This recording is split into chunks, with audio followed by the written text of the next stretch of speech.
Authority Spotlight. I'm your host, Michelle Prince, founder and CEO of Performance Publishing Group, making a difference one story at a time.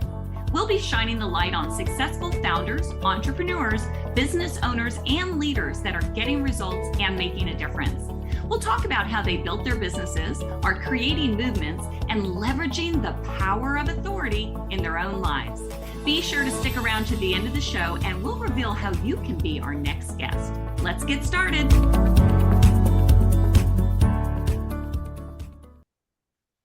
Hey, everybody, and welcome to the Power of Authority Spotlight, where we shine the light on successful CEOs, entrepreneurs, leaders, and founders that are doing great things. They're making a difference in their niche, in their category, and they're out there sharing their story. And I'm excited to introduce you to my guest today, who is James D. Wilton. He's a world-renowned expert in SaaS pricing with more than 12 years of experience helping startups and fast-growing companies maximize their value through strategic pricing. As the founder and managing partner of Monovate, the premier pricing and monetization consulting firm for SaaS and tech companies, James continues to shape the industry's approach to pricing. His expertise was honed in leadership roles at McKinsey & Company, where he led the pricing service line for Fuel, their startup and scale-up practice, and as head strategic pricing at Relics. Driven by a mission to help innovative companies capture their true worth, James regularly shares his insights with the startup community. He is a frequent publisher of Monovate Insights and the founder of The Cube, the first pricing-focused community for SaaS and tech leaders.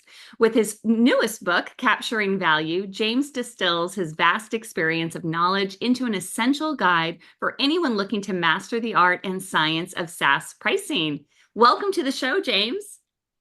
Great to be here, Michelle. Thanks for having me. I am so excited to talk to you. I mean, there's a lot of things we're going to unpack today, but I want to start with your book. You just published, it's about to be launched, your latest and newest book, Capturing Value, which is an incredible guide. It's to transforming SaaS pricing, unlock and unshackling growth. So I want to start there. Tell us about the book. Absolutely. And how did the book come to be? How did it? Absolutely.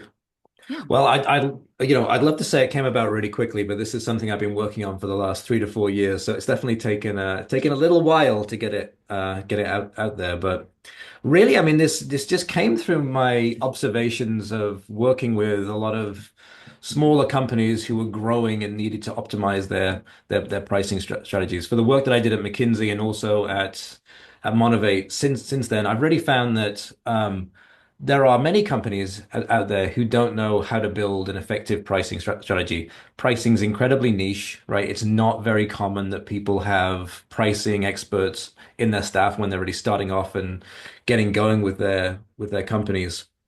And there are some of those companies, when they need to transform their pricing strategies, they have budgets to be able to come and spend on consultants. And of course, my company, Monovate, that's what we do. We get to work with a lot of SaaS companies there. But I would say for every company that we end up working with, I still see so many who need help with their pricing strategy, but they don't have budgets for consultants. They just, and they need to do it on their own internally, and they don't have expertise. And if you go online and you look for guidance on how to do pricing strategy well, there's just a lot of information out there that's not particularly trustworthy. It's probably not very clear, and even when it's clear, it may not be telling you to do the right things. So really, when we founded Monovate all those years ago, the mission really was to be able to help these growing companies make better decisions around their pricing strategies. So we just felt there's a lot of people we're not able to help here, and a book could help to do that. So that's really what I started thinking about. Like, how can we create a guide that will help somebody who doesn't have experience in pricing strategy but knows SaaS? How can we give them what they need to be able to understand the decisions that they need to make, the options that they have, and kind of work as a guide to take them through the entire process and building a new pricing strategy that they can feel very confident about. Absolutely. And in fact, I mean, and it is a guide. There's so much in here. And for somebody, first of all, some people might not even know they need this, and that's even an issue, right? So even first discovering what that is and what pricing strategy is, and something I learned from you and through the book as well is that pricing isn't just about price, is it? No, No, isn't that probably the biggest misconception around pricing in total, Michelle? Is like people tend to think it's all about what's the price tag, right? Like what is this? What is this worth? And that obviously is a part of it. That is something that you do need to get to. It is a very critical part. But honestly, pricing starts way earlier than that, really. I mean, to be able to build a pricing strategy effectively, you need to be thinking about what your value is, right? Where does the value of your product come from? And what do your customers need? What do they want? What will they react well to? What are all the dynamics there? What are their expectations based on what else they've seen out there? And for your company, what's the objectives that you have? If you have the same company trying to achieve two different objectives, the ideal pricing strategy that's going to help achieve those two things is going to look completely different, right? So you need to be thinking about all these factors. And that's before you've even started to build out any kind of pricing strategy at all. Then when you get into the pricing strategy, before you get to the price level, you have to think about the structural elements. So, the packaging, what are the different options that you give your customers? What's the price architecture? Are you going to be able to scale your price to different customers based on their willingness to pay? And how do you do that? Mm. And all of these decisions are really going to impact how much somebody is going to pay for your product. And anyway, those structural decisions can make somebody more or less likely to pay a price point. So you get that stuff figured out first, and then you think about setting the price on top of that. But yeah, I think it's one of those disciplines that is just so much broader and multifaceted than think people think it is. And I think that's one of the reasons why this book has to exist to give the guidance on all those different things you need to think about. Absolutely. And why this is important to even have this conversation, because if they don't understand what all's involved, some people might think, oh, I'm fine. I know my pricing and, but there's so much more to it, like you already Absolutely. outlined. I'm curious. I know your expertise. I mean, you're renowned in this space. This is definitely very focused on it. But does this framework, the ability to really look at all of the different pieces of pricing strategy, from the offering to the clients, does that go across all industries, or could it? It does. It certainly could. It certainly could. I mean, I will say that this book has been written specifically for SaaS. It's Yeah. really tailored to the SaaS world, and it's written through that lens. But I know I'm one of several pricing experts out there who think good pricing is good pricing, right? And like the things that you need to think about, the components of it are going to be the same across any industry, right? It's just that the way that you execute on those different components and probably the amount of focus that you put on these different areas is going to be slightly different. Yeah. So I think if you were somebody who's in a completely different industry, like retail, for example, the book is not written explicitly for you, but there's going to be elements in there that you'll still be able to grab onto and help you with your pricing. Maybe the next book will be written on a different industry segment. Well, no, and I do believe you stay in the lane that you're in, and this is where you truly have so much value to bring. And, walk us through a little bit more of what that process looks like. So, as a consulting firm, this is the type of thing that you're doing for SaaS Yep. companies all over the world. Where do you start when you're working with these companies? Like, let's say, because I could see this as somebody who's just getting started, they need to be implementing this right away. But I imagine you're working with a lot of companies that aren't just getting started and they're going to have to stop and reevaluate everything. Or is that Yeah. inaccurate? Okay. No, it is. I mean, I'd say actually the vast majority of the work that we do at Motivate is about transforming pricing strategies that are already built and operational and being used for businesses. We actually find a lot of the time, right, when companies get going, they tend to not think too deeply about their first pricing strategy for like a number of reasons, right? Partly that's because, as I said, they often don't have people who know pricing who are going to guide them on how to think about that. But also for anybody who's founded a company, right? It's a scramble of activity. You have to do so many things.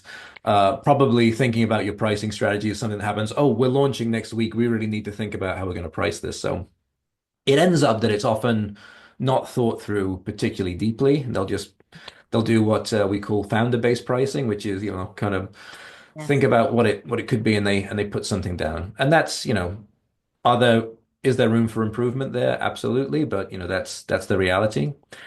Oftentimes, if you've got a successful business, they will start growing and doing well, regardless of whether their initial pricing strategy is perfect or not. but they'll grow and they'll get to a point when suddenly the pricing strategy they have does matter now, right? Because there'll be decisions that they made which are, even if it's not stopping them from growing, it's probably preventing them from reaching their full potential, right? It might be, the simplest one, you called it out earlier, Michelle, is, just literally we think our prices are too low. We feel that we are providing more value than we are capturing through our pricing, and we think we can raise the price level.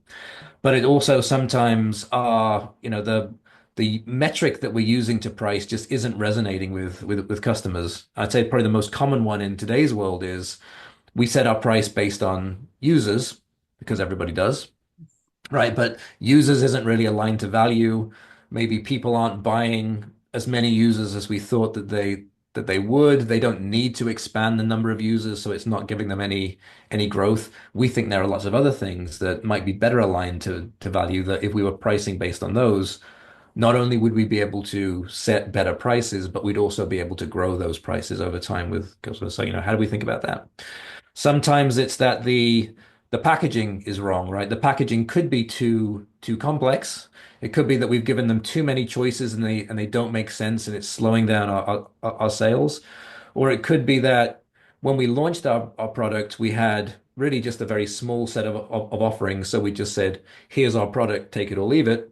Mhm. And now we have all these different things, and it doesn't necessarily make sense to give everything to everyone. It might be better for us to give some kind of a choice there so that we can make sure customers can buy what they want, but also it's another way for us to price differentiate across our customers and capture more Mm. value. So there's all these things that might be, potentially suboptimal. And there's also the fact that really, as I said earlier, your pricing strategy should be based around your objectives, right? It should be based around what you're trying to achieve. Companies' objectives change as they grow. So even if you set your pricing strategy perfectly from day one, which doesn't happen very often, but for argument's sake, let's say that it did. If you're 2, 3 years later at that point, it's probably not the right pricing strategy now because your objectives have changed, your market's changed, your product's changed, everything's changed, and you need a refresh. For sure. Okay, so I have to ask because I'm so curious. I know you didn't just wake up one day or as a little boy saying, "I want to be in the SaaS pricey world." So how did you get here? Tell us more about your background. Oh, it was a long and winding road to get where I am, Michelle. Did not happen overnight.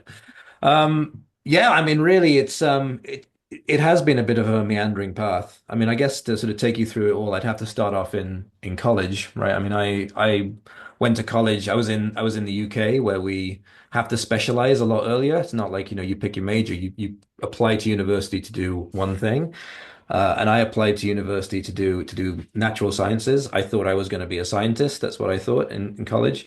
And it became very clear to me when I got to my college that I wasn't going to be a scientist because I didn't actually find it that interesting anymore. I don't know what it was, but I think the different things I was getting into around that time just didn't have the same magic for me that it did when I was at high school. So I figured that out quickly, realized that wasn't what I wanted to do. And I actually spent a lot of my time at college doing a lot of other things, but not, really focusing too much on my courses. I did a ton of acting and drama and comedy and all those kind of things. Yeah, it was that's really how I spent the majority of my years, which was great. I had a really good time, but it really meant that I left university 4 years later, and I had no idea what I wanted to do.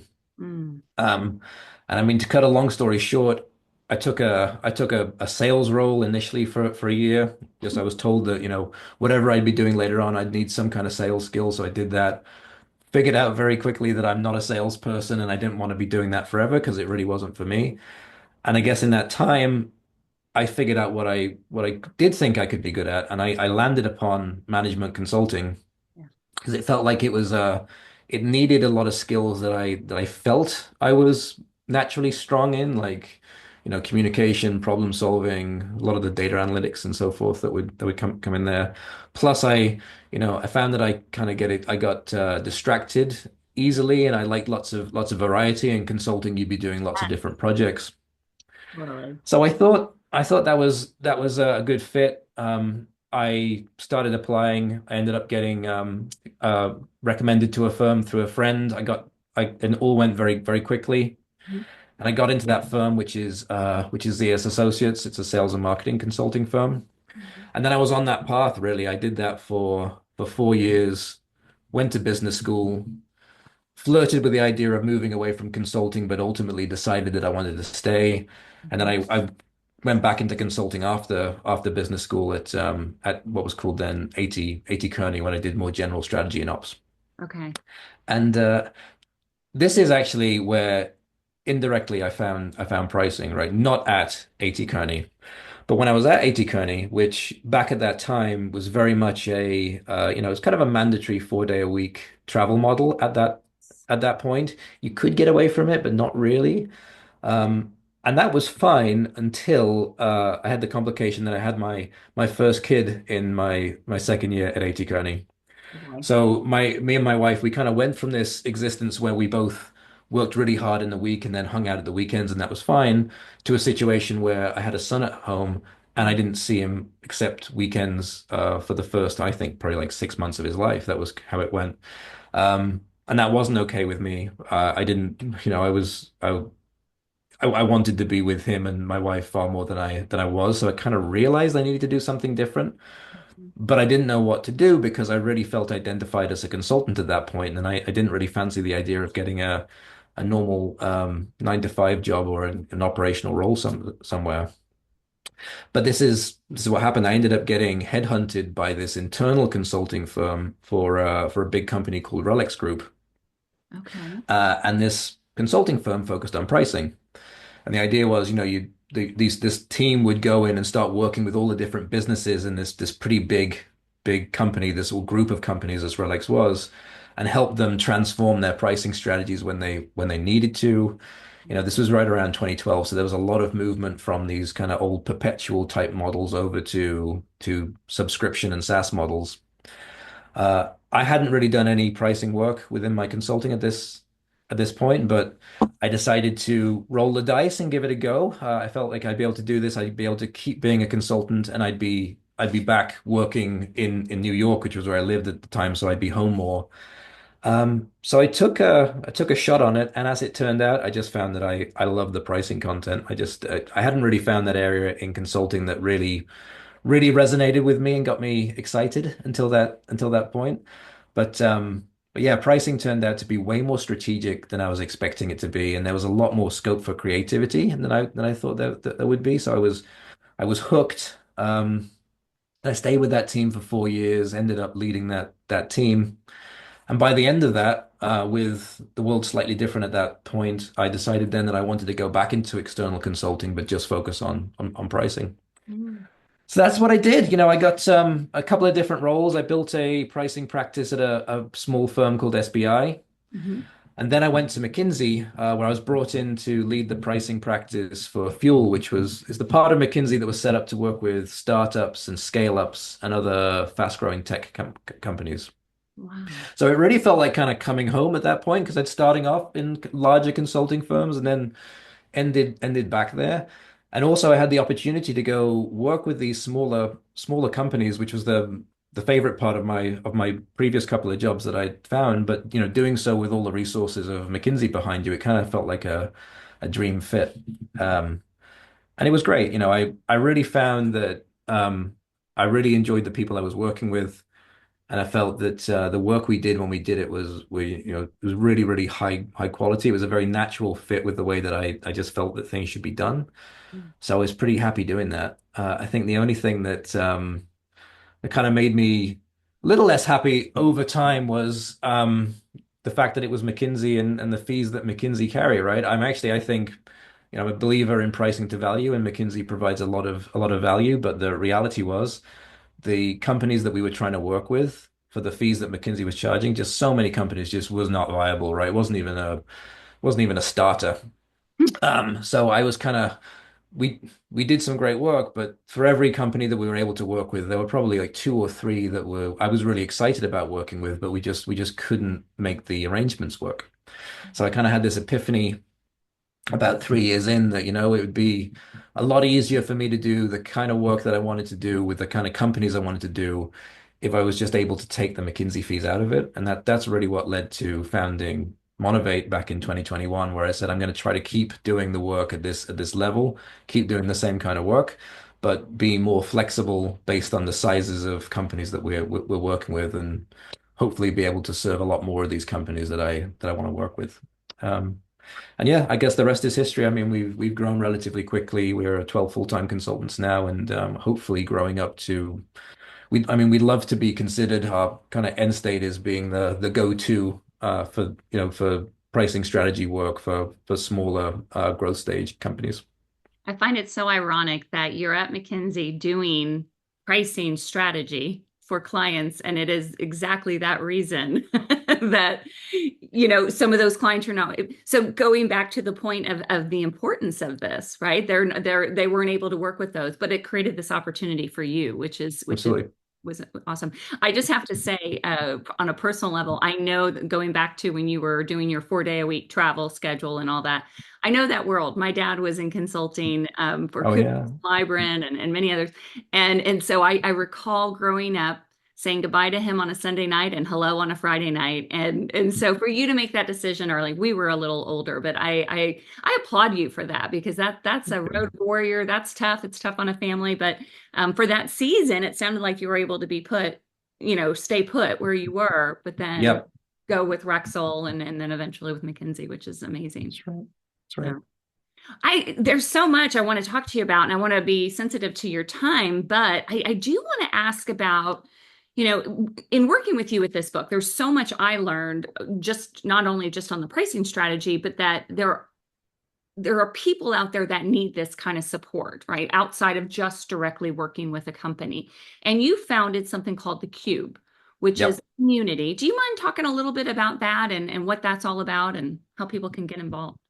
Yeah, absolutely. I mean, I think the cube is it's kind of born out of the same kind of born out of the same place as capturing value, the book, really, in the sense that we know that there are a lot of companies out there who need help with pricing that our kind of traditional consulting model cannot help just because of fees and resources and so forth. Right. So the idea was, again, how can we help those people? We want to make sure that they get access to content and guidance which is trustworthy and right and will help them know what they need to know about pricing. And it came to us a couple of years into Motivate that this community offering could be a good way to do that, right? Because I think through doing that, we can get a lot of these SaaS leaders who are in this quite difficult position, right? Of like, I need to build a pricing strategy, but I don't know how to do it. You Mhm. can get them together in this community so that they can have almost a support group around that, right? Speak to other companies who are trying to do the same thing and figure it out, but also give them access to a lot of our thinking around pricing strategy. And we do that through master classes that we run every couple of weeks. We'll pick a different pricing topic and go super deep and give guidance on how to navigate that particular topic. And we also put within our portal, we have a lot of tools that we use within our projects that other people can use as well to help them make decisions and do analyses and so forth. And as we're building it out now as well, we're building up our benchmarks on a lot of the metrics that SaaS leaders who are thinking about pricing strategy need to Mhm. know. So it's set up to really be a great one-stop shop source of information for anybody who's in SaaS or any kind of subscription business really, and who needs to know how to either build or manage a pricing strategy. Yeah, no, and I love that. And community is so important. I mean, you have that support, people coming together, and I love the concept of it. And then that way they can ask questions if they have a particular pricing challenge. What are some of the challenges you hear most, would you say? Like, what are some of the things that companies or even these individuals struggle with, or the questions that they ask? Ah, there are so many. I mean, there's so much variety here, right? Which I think is why it was one of the reasons why I like the area because it's you do get different challenges the whole time. And some of the things I've mentioned up, right? Like you get companies saying like we need to change our metric. And Mhm. sometimes that's the question of what do we change the metric to? And if we do change it, then there becomes the questions, well, how do we do that? Right? Like a lot of the time you've probably seen there's a lot of noise right now about people moving from user-based pricing to usage-based pricing. That's really, a lot of companies are going through that transition now, which is often the right answer. Not always, but by the way, but often does make theoretical sense. But doing it is very difficult, right? Because you have to, aside from the new deal piece of it, which is, getting your salespeople up and running to try to sell in this completely different way and all the telemetry that you need to be able to build to track. If you're going to move your existing customers over to this new usage-based pricing, I mean, it's completely different, and they're all sort of anchored and set on what they're kind of paying already.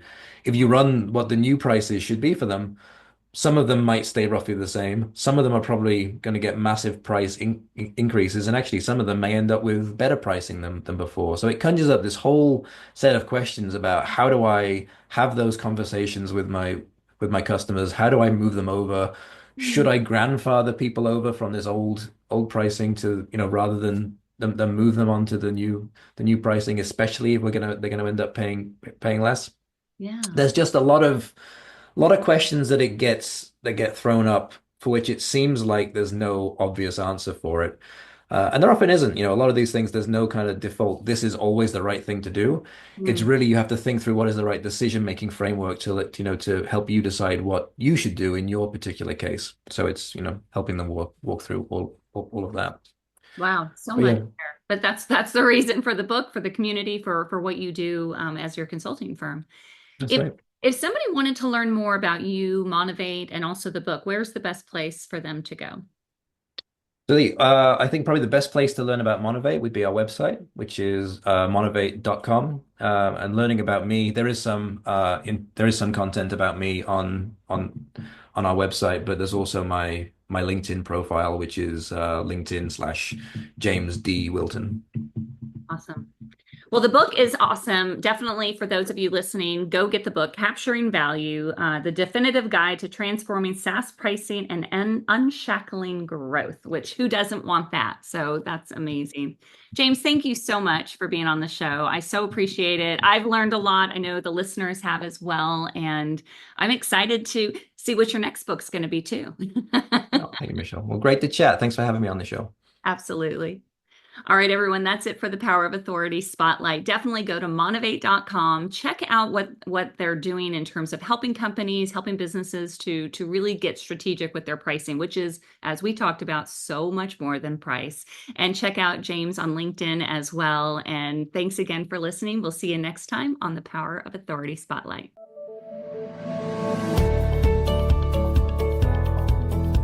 Thanks so much for listening to the Power of Authority Spotlight. If you are a successful founder, entrepreneur, business owner, or leader that's getting results and making a difference, and you'd like to be on this program, please visit performancepublishinggroup.com/podcast to apply. That's performancepublishinggroup.com/podcast. Also, if you got something out of this interview, please share this episode. Just do a quick screenshot with your phone and text it to a friend or post it on the socials. If you know someone that would be a great guest, tag them on social media to let them know about the show and include the hashtag #ThePowerOfAuthoritySpotlight. I love seeing your posts and guest suggestions. We are regularly putting out new episodes and content, so make sure you don't miss any episodes by subscribing. Your thumbs up, ratings, and reviews go a long way to help promote the show and mean a lot to me and my team. Want to know more? Go to our websites, performancepublishinggroup.com or michelleprince.com, and follow me on LinkedIn, Facebook, and Instagram. Thanks so much for listening, and we'll see you next time.